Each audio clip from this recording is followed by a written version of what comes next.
Hello everyone. तो आज हम लोग देखेंगे एसएससी जेई के लिए लेक्चर नंबर 13।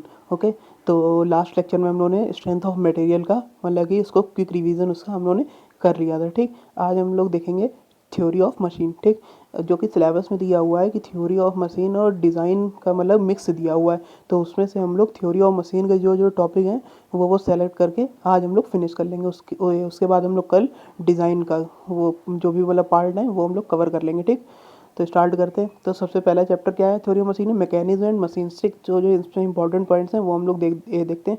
सबसे पहले आता है कंस्ट्रेंट मोशन। तो कंस्ट्रेंट मोशन के कितने टाइप के होते हैं? तीन टाइप के होते हैं।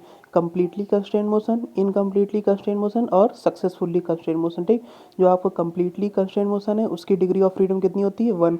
जो आपके इन कंप्लीट मोशन है उसकी डिग्री ऑफ फ्रीडम 1 से ज़्यादा होती है। ठीक, 2 हो सकती है, 3 हो सकती है। ठीक, उसके बाद आता है सक्सेसफुली कंस्ट्रेंट मोशन। तो उसमें मतलब मैक्सिमम क्वेश्चन आता है कि उसका एग्जाम्पल क्या है? तो उसका एग्जाम्पल है फुट स्टेप बियरिंग। ठीक, उसमें क्या होता है कि मतलब मोशन तो कर सकता है वो अलग अलग डायरेक्शन में, बट उसको मतलब फोर्सफुली हम एक ही डायरेक्शन में मोशन कराते हैं। जैसे कि पिस्टन हो गया। ठीक, तो पिस्टन की मतलब कि वो सिर्फ अप डाउन कर सकता है। ठीक, तो ये हो गया आपका कंस्ट्रेंट मोशन। इसके बाद आता है लोअर पेयर और हायर पेयर। तो लोअर पेयर में क्या होता है कि लिंक्स के बीच में सरफेस और एरिया कांटेक्ट होता है, और हायर पेयर में क्या होता है लिंक्स में पॉइंट और लाइन कांटेक्ट होता है। ओके, इसके बाद आता है कि सारे लोअर पेयर्स आपके क्लोज्ड पेयर हैं। ठीक, और कुछ हायर पेयर भी क्लोज्ड पेयर हैं।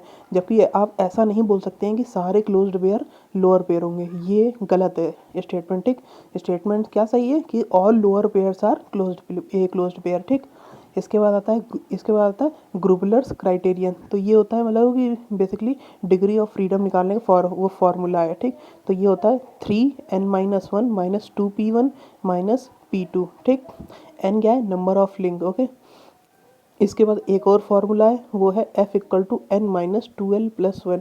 n आपका नंबर ऑफ लिंक है, और l क्या है? l है आपका लूप। ठीक, मतलब कि लिंक को मतलब कि आप जब उसको मतलब कि कनेक्ट करेंगे सारी लिंक को तो एक लूप मतलब बन जाएगा। ठीक, उसी मतलब वो जितने लूप होंगे उनके मतलब की संख्या है यहाँ पे l। ठीक, इसके बाद आता है 4 बार चेन। ठीक, इसमें ए को हमने मान लिया कि शॉर्टेस्ट लिंक है, डी लॉन्गेस्ट लिंक है और बी और सी अदर्स लिंक है। ठीक, इसके बाद देखिए अगर शॉर्टेस्ट लिंक और लॉन्गेस्ट लिंक का सम कम होगा अदर्स लिंक के सम से तो वो क्लास 1 होगी। ठीक, अगर यही सम जो है वो ग्रेटर देन होगा अदर्स लिंक के सम से तो वो क्लास 2 होगी। ठीक, और मतलब ये जो आपका पहला वाला है कि shortest plus longest link is less than B plus C, इसको हम लोग बोलते हैं ग्रासफ़्स लॉ। ठीक, अब देखिए क्लास 1 में क्या हो गया कि इसमें कुछ केस आते हैं। ठीक, अगर हमने शॉर्टेस्ट लिंक को फिक्स कर दिया तो वो कौन सी मैकेनिज्म में हो जाएगी? वो हो जाएगी डबल क्रैंक मैकेनिज्म। ठीक, अगर हमने शॉर्टेस्ट लिंक के एडजेसेंट लिंक को फिक्स कर दिया, ठीक,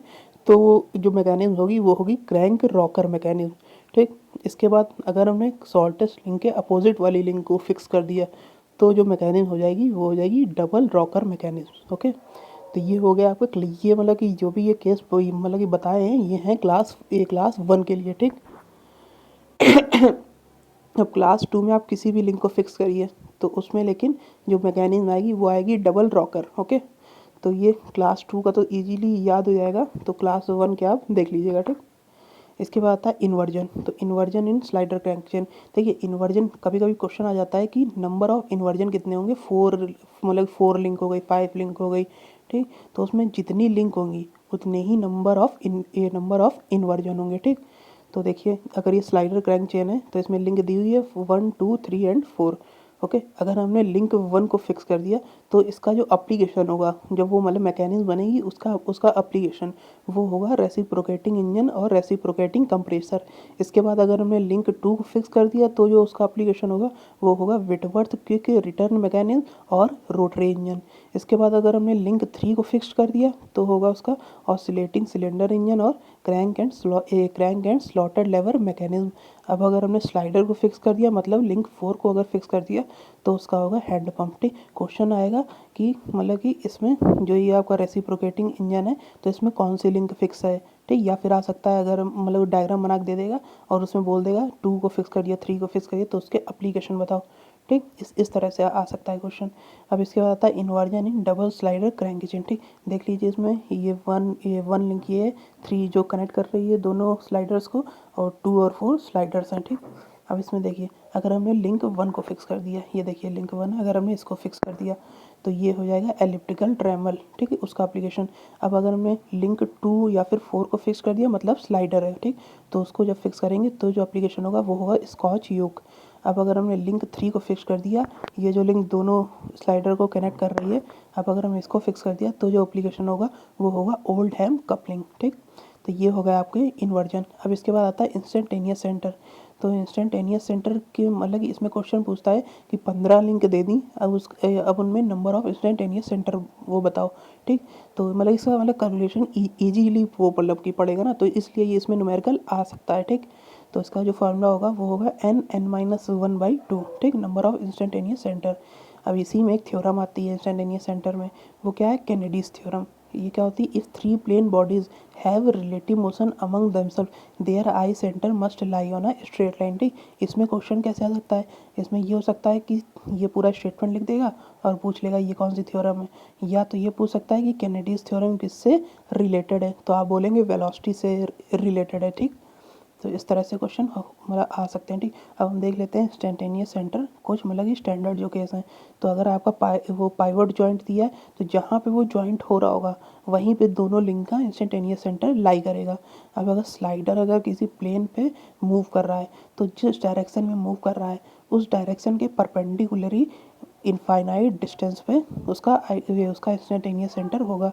ठीक, अगर कोई मतलब सर्किल ही बोल लें, तो उसको अगर वो प्योर रोलिंग कांटेक्ट कर रहा है एक कर्व्ड प्लेन पे, तो जहाँ पे दोनों दोनों लिंक मतलब कि कांटेक्ट कर रही होंगी वहीं पर उसका इंस्टेंटेनियस सेंटर होगा। ठीक, तो ये होगा आपका इंस्टेंटेनियस सेंटर। ठीक, अब कुछ मतलब इसमें टर्म आ जाते हैं, जैसे कि इसमें बोला था स्पेस सेंट्रोटिक। तो वो क्या होता है, locus of instantaneous centre of a moving body relative to fixed body, ये होता है स्पेस सेंट्रोटिक। अब अगर वो आपसे पूछ ले locus of instantaneous centre of a fixed body relative to moving body, तो वो क्या होगा, वो होगा बॉडी सेंट्रोटिक। तो ये आप दो मतलब ये टर्म याद रखिएगा, स्पेस सेंट्रोड और बॉडी सेंट्रोड। अब इसके बाद आता है कोरियोलिस एक्सीलरेशन, ये होता है आपका 2ω_v। ठीक, इसके बाद आता है कि एग्जैक्ट स्ट्रेट लाइन मैकेनिज्म कौन कौन सी हैं, तो वो है पॉकिलियर, हाल्ट, स्कॉट, रसेल, कैंप। ठीक, पॉकिलियर में 8 लिंक होती हैं, हाल्ट में 6 लिंक होती हैं, स्कॉट रसेल में 3 लिंक होती हैं। ठीक, और कैंप में 2 आइडेंटिकल मैकेनिज्म होती हैं। ठीक, तो ये हो गए एग्जैक्ट स्ट्रेट लाइन मैकेनिज्म। अब अगर आपसे वो अप्रॉक्सीमेट स्ट्रेट लाइन मैकेनिज्म वो पूछे, तो अदर्स जितनी भी होंगी वो होंगी आपकी अप्रॉक्सीमेट। ठीक, तो आप सिर्फ ये वाली याद कर लीजिए एग्जैक्ट स्ट्रेट लाइन मैकेनिज्म, तो आपको अप्रॉक्सीमेट तो मतलब कि आप वो कर ही लोगे। ठीक, अगर आपको ये वाली याद है इनकी, लेकिन आपको लिंक भी ये याद रखिएगा 8, 6 और 3। ठीक, इसके बाद है हुक्स जॉइंट। तो हुक्स जॉइंट यूज किस लिए होता है, मैक्सिमम यही क्वेश्चन पूछता है।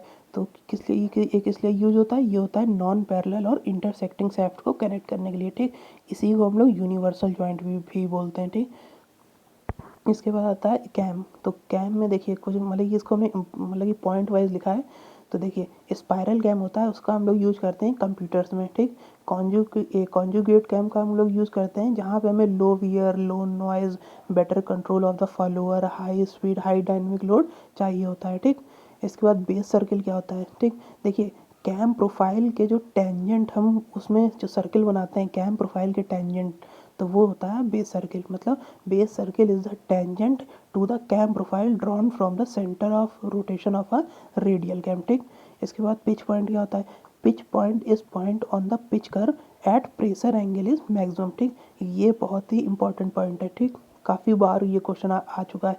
ठीक, तो इसको आप ये वाली आप वो डेफिनेशन याद रखिएगा, pitch point is point on the pitch curve at pressure angle is maximum. इसके बाद आता है prime circle. Prime circle is smallest circle drawn tangent to pitch curve. ठीक, पिच कर्व क्या होता है कि मतलब कि मतलब जो आपकी कैम प्रोफाइल होती है उसके अराउंड हम उसी की मतलब कि साइज का उसके अराउंड हम उसी मतलब की तरह उसी मतलब शेप की हम एक और वो मतलब कि कर्व बनाते हैं, उसी को हम बोलते हैं पिच कर्व। ठीक, तो ये हो गया आपका पिच कर्व। इसके बाद इसमें कुछ मतलब कि वो आते हैं, मोशन आते हैं। तो पहला हो गया सिंपल हार्मोनिक मोशन, तो इसका हम लोग यूज करते हैं लो एंड मॉडरेट स्पीड्स में। इसके बाद साइक्लॉइडल मोशन आता है, इसका हम यूज करते हैं हाई स्पीड में। ठीक, अब देखिए इसमें कुछ फॉर्मूले दिए हुए हैं। तो सिंपल हार्मोनिक मोशन में जो आपका डिस्प्लेसमेंट होगा फॉलोअर का, वो होगा h/2 1 माइनस कॉस बीटा। ठीक, अब अगर आपसे वेलोसिटी पूछ ले तो इसी को आप टाइम के रिस्पेक्ट में डिफ्रेंशिएट वो कर दीजिए। फिर अगर आपसे एक्सीलरेशन पूछ दे तो फिर आप वो वेलोसिटी को फिर से आप एक बार डिफ्रेंशिएट कर दीजिए। ठीक, तो इस तरह से आपके डिस्प्लेसमेंट, वेलोसिटी और एक्सीलरेशन आ जाएंगे। ठीक, इसमें जो बीटा की वैल्यू वो है पाई थीटा बाई फाई। अब देखिए इसमें एस तो हो गया आपका displacement of the follower, H क्या है, एच है मैक्सिमम फॉलोअर डिस्प्लेसमेंट, थीटा है आपका कैम रोटेशन एंगल, और जो फाई है वो है cam rotation angle for maximum follower displacement. ठीक, इसके बाद आता है साइक्लॉइडल मोशन। ठीक, इसमें जो आपका डिस्प्लेसमेंट ऑफ द फॉलोअर होगा वो होगा S=h/पाई beta minus half sine 2 beta. ठीक, इसी में आप मतलब इसी को डिफ्रेंशिएट करके वेलोसिटी और एक्सेलरेशन फाइंड कर सकते हैं। इसके बाद आता है constant acceleration and D acceleration, और इसी मोशन को हम लोग बोलते हैं पैराबोलिक मोशन। ठीक, इसमें जो एक्सेलरेशन होगा वो होगा 4h ओमेगा स्क्वायर/5 स्क्वायर, और जो वेलोसिटी होगी मैक्सिमम वो होगी 2h ओमेगा/5। ठीक, इसके बाद कांस्टेंट वेलोसिटी का आता है तो उसमें होगा S=h/फाई। ठीक, तो ये हो गया आपका कैम। ठीक, कैम से अगर क्वेश्चन आता है तो मतलब कि ज़्यादा चांस है कि इतने में से आ जाएगा। ठीक, इसके बाद आता है गियर्स। तो गियर्स में देखिए आपसे मतलब कि ये पूछ सकता है ये गियर मतलब पैरेलल है, इंटरसेक्टिंग है, स्क्यू है। ठीक, तो इसमें हम लोग पहले ये देखते हैं। तो पैरेलल शाफ्ट में मतलब कि कौन कौन से गियर आते हैं इस कैटेगरी में, वो आते हैं स्पर गियर, हेलिकल गियर और हेरिंगबोन गियर। ठीक, इंटरसेक्टिंग शाफ्ट की कैटेगरी में तो वो आते हैं straight bevel gear, spiral bevel gear और जीरो बेवल गियर। अब अगर आपसे स्क्यू शाफ्ट की कैटेगरी में पूछा जाए तो वो होगा crossed helical gear, worm gear और हाइपॉइड गियर। ठीक, अब इसका अब इसका कुछ टर्म आते हैं वो होते हैं सर्कुलर पिच। तो सर्कुलर पिच का फॉर्मूला है पाई डी बाई टी। ठीक, डी हो गया डायामीटर, टी हो गया नंबर ऑफ टीथ। डायामीट्रल पिच होती है टी बाई डी और मॉड्यूल होता है डी बाई डी। इनमें से क्वेश्चन इसलिए मैक्सिमम आते हैं क्योंकि अगर आप इनके फॉर्मूले देखेंगे तो ये मतलब कि लगभग सेम ही वो लगते हैं। ठीक, इसलिए इनमें मतलब कि कंफ्यूज करने के लिए ज़्यादा क्वेश्चन पूछे जाते हैं। ठीक, तो आपसे पूछ मतलब कि क्वेश्चन पूछता है सर्कुलर पिच इंटू डायामीट्रल पिच कितना होगा तो पाई। ठीक, इसी तरह मॉड्यूल और इंटू डायमीट्रल पिच कितना होगा तो वो होगा 1। ठीक, इस तरह से आप तो ये आप फॉर्मूले याद करिएगा। इसके बाद आता है इसके बाद आता है आर्क ऑफ कॉन्टैक्ट, जो होता है वो होता है path of contact divided by cos phi. जो कॉन्टैक्ट रेशियो होता है वो होता है arc of contact divided by circular pitch, और कॉन्टैक्ट रेशियो हरदम 1 से ज़्यादा ही होगा। ठीक ठीक, कॉन्टैक्ट रेशियो क्या होता है, minimum number of teeth in contact.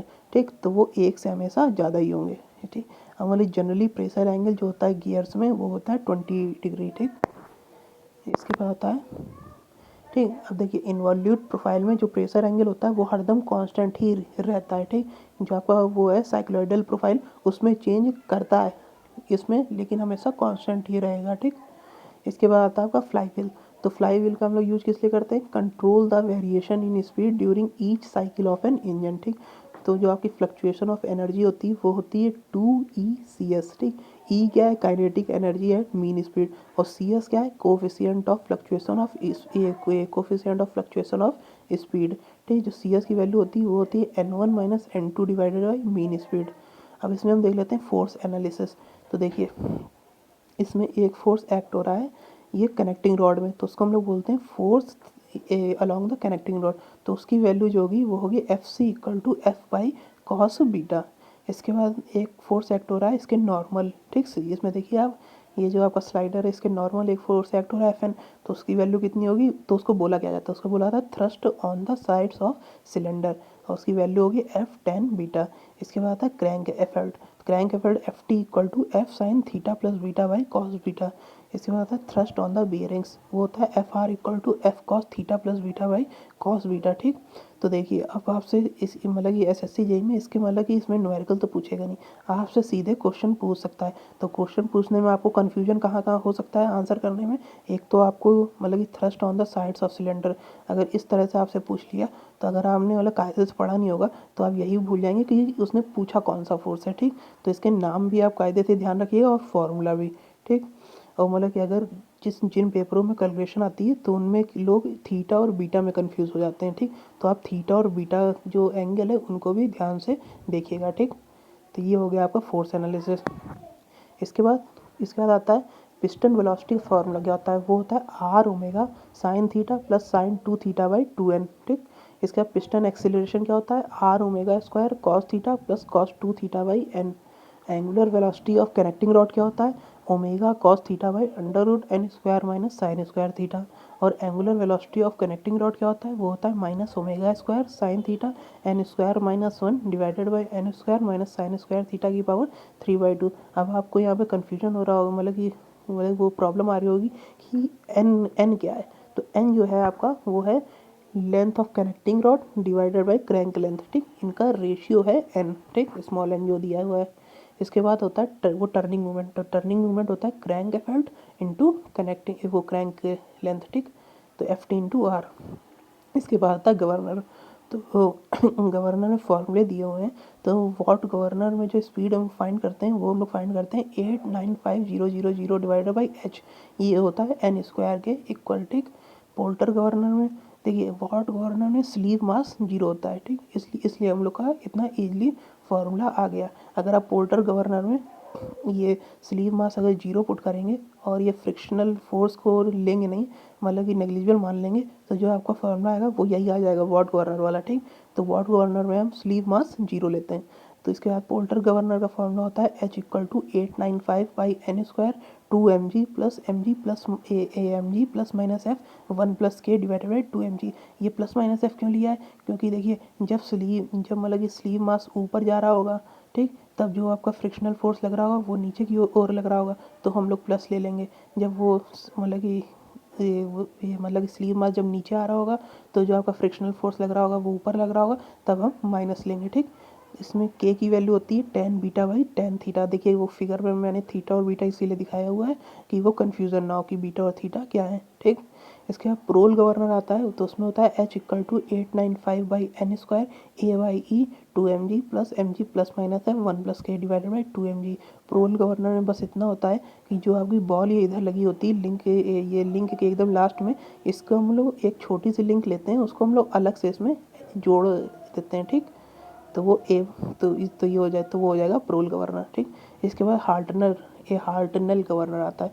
तो उसमें जो स्टिफनेस का फॉर्मूला होता है वो होता है 2a/b का whole square F2 minus F1 divided by R2 minus R1, ठीक।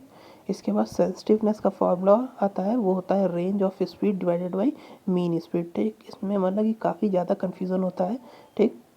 तो इसको आप लोग याद रख लीजिएगा। सेंसिटिवनेस का फॉर्मूला होता है range of speed divided by mean speed, और जो सेंसिटिविटी होती है वो होती है 1 बाई सेंसिटिवनेस, ठीक। इसीलिए अगर आप आइसोक्रोनिज्म की सेंसिटिविटी फाइंड करेंगे तो उसमें आंसर दिया होता है इनफाइनाइट, ठीक, क्योंकि वो तो 1 अपॉन सेंसिटिवनेस है, और सेंसिटिवनेस होता है range of speed divided by mean speed, तो जो आएगा 1/0। और लोग सेंसिटिविटी और सेंसिटिवनेस को सेम मान लेते हैं, इसीलिए वहाँ पे कन्फ्यूज़न होता है, ठीक। तो ये हो गया आपका थ्योरी ऑफ मशीन, ठीक। अब इसके बाद हम लोग कल देखेंगे डिज़ाइन, ठीक, डिज़ाइन ऑफ मशीन। तो इस तरह से हम लोग का ये स्ट्रेंथ ऑफ मटेरियल, टोम और डिज़ाइन ऑफ मशीन वाला पार्ट ख़त्म हो जाएगा। उसके बाद हम लोग प्रोडक्शन के स्टार्ट करेंगे। Okay, so thank you guys and subscribe this channel.